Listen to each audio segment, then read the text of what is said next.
Hello students, today we are going to learn next chapter, that is chapter number 5, the language of chemistry.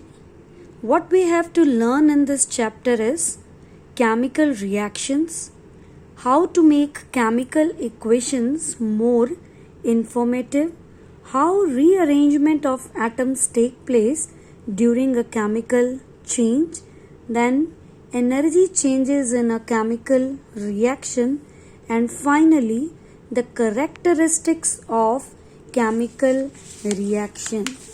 So first of all, what is this language of chemistry?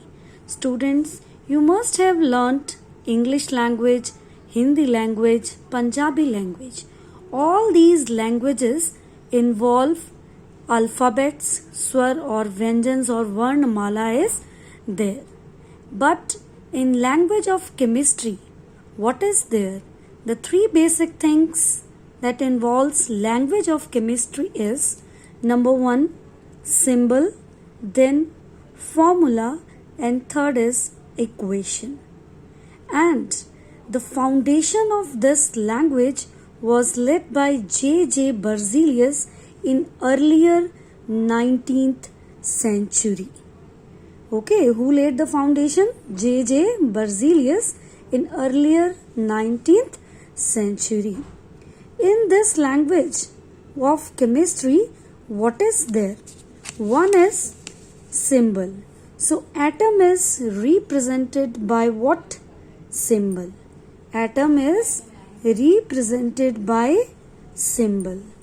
Then molecule of an element or compound is represented by formula. Whereas a chemical change is represented by an equation.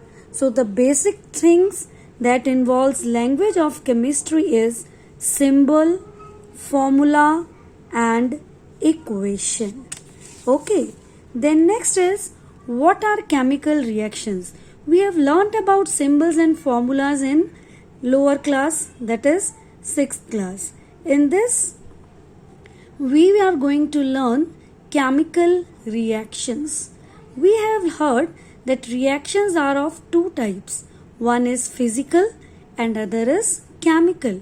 In physical change, only change in state of matter take place. Change in state means from solid to liquid, liquid to solid, or solid to gas, or gas to solid. But in a chemical reaction, there is transformation. Transformation means change. So chemical reaction involves transformation or change of one substance into another. What it involves? Transformation of one substance into another substance. And the substance which undergoes transformation is known as reactant, and to which it is being transformed is known as product. Or we can say that in a chemical reaction, reactants changes into product. In this change is represented by chemical equation. Which change? That is change of reactant into product is represented by a chemical equation. In it, reactants are written on left hand side and the products are written on right hand side. In simple words, a chemical reaction can be represented, that is reactants separated by one-headed arrow, into products.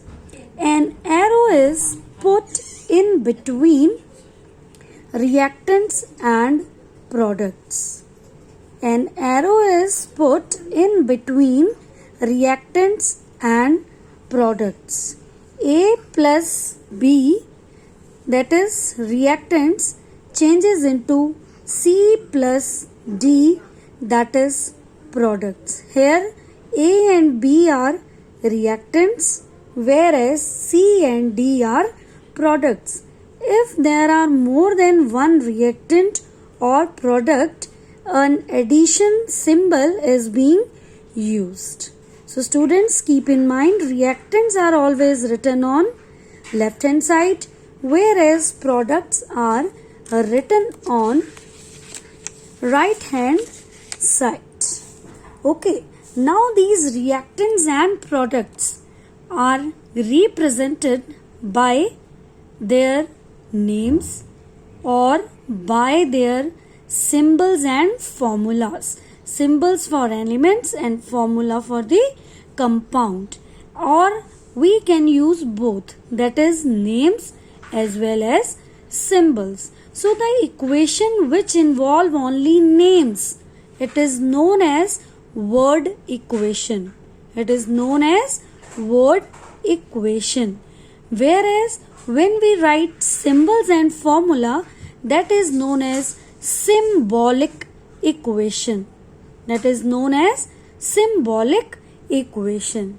And third way is we can use both names as well as symbols and formulas. So that will involve both word equation and symbolic equation.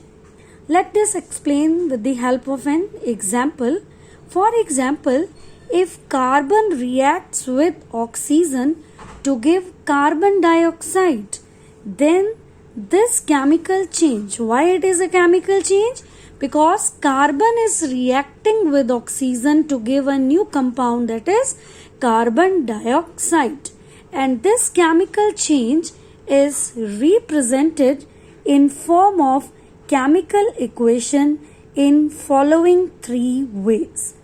First is by using their symbols and formulas. Carbon plus oxygen, carbon dioxide. As only symbols and formula is being used, so what type of equation it is? Symbolic. Symbolic equation it is. Then second one is we are writing the names. Carbon plus oxygen gives carbon dioxide. So it is what type of equation? It is a word equation.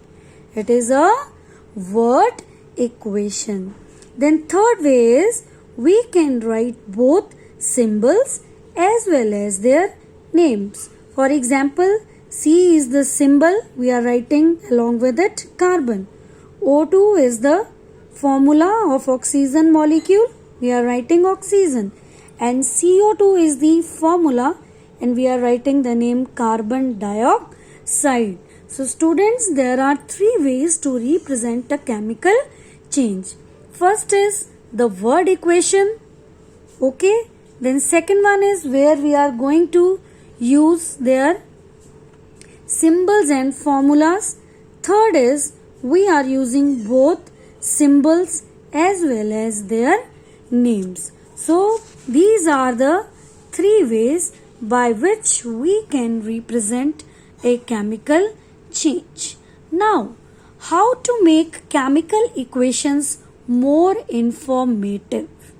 More informative means we are going to add more information to an equation so that more and more we can know about that particular equation. First is by mentioning the conditions. By mentioning the conditions such as temperature, pressure, catalyst. Now what is this catalyst? Catalyst, it is a substance that alters the speed of a reaction but itself remains unchanged. What is catalyst? It is a substance that alters the speed of reaction but itself remains unchanged. For example, when iron reacts with hydrogen, the temperature required is 450 to 500 degrees Celsius. Pressure required is 200 atmosphere and the catalyst required is finely divided iron. Finely divided iron. So these conditions we have added. Okay, so these conditions that we are writing here makes the equation more informative. And what is being formed? Ammonia is being formed and heat is being released. And this process, that is when iron reacts with hydrogen to give ammonia, is known as Haber's process. Which process it is known as? Haber's process. Then second way is how we can make the chemical equation more informative is by mentioning color of reactants and products. By mentioning what?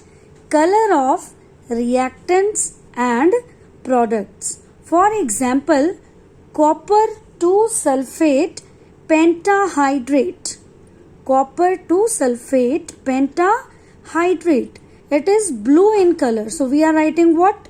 Blue.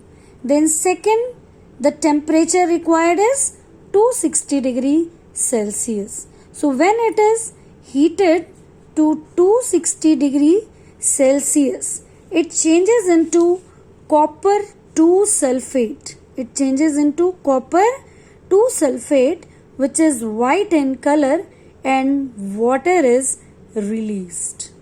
Okay, so what we have mentioned here? The color of the reactant and the color of the product. So this is also one of the way to show or make the equation more informative.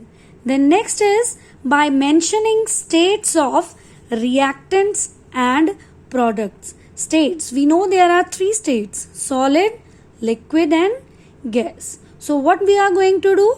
We are going to write the states of the reactants and the products. For example, hydrogen reacts with oxygen to give water.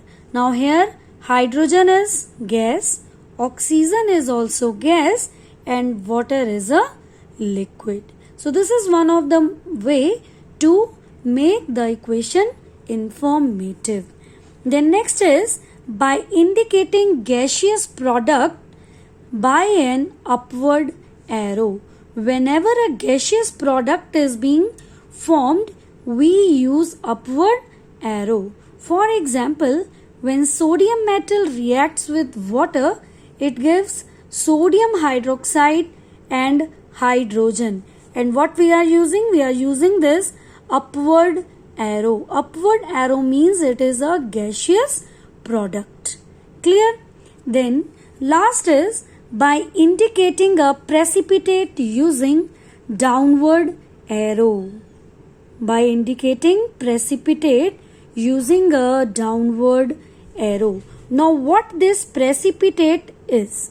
Precipitate, it is a solid obtained when one solution is added to another. Precipitate, it is a solid obtained when one solution is added to another, and formation of this precipitate is represented by what? Downward arrow. For example, lead acetate, it is a clear solution. Then potassium iodide, it is also a solution, clear solution.